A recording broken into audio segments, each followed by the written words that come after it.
Section 5 deals with the forces that are associated with friction. All right, so we're not going to do anything too crazy with this one. Don't have to do numbers. This is all qualitative. So you've got two of these. One has sandpaper on the bottom, one doesn't.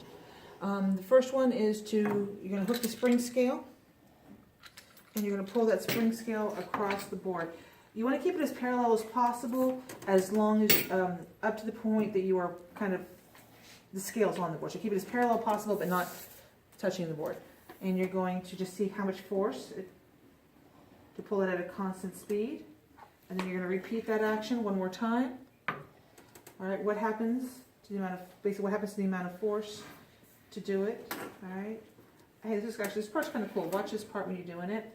So if you got that weight on there, you're going to start pulling it. Depends on what you're doing. You might see a big jump in your force, so kind of watch out for that when you're first starting. That's an interesting thing to see.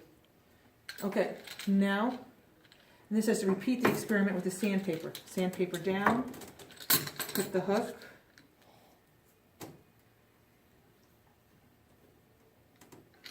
You're going to pull it again. Oops, can't pull it. How much do I need to make it consistent? As consistent as I can. I'll do it one more time.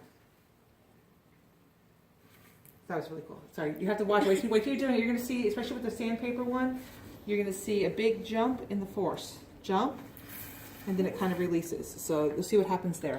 The final step of this one, all right, is going to be a bit self-evident, but we're going to see it and think about it specifically as it pertains to forces. Put both of the blocks on there. Make sure the strings are not underneath of it. Just lift it until something starts sliding. All right, there you're done.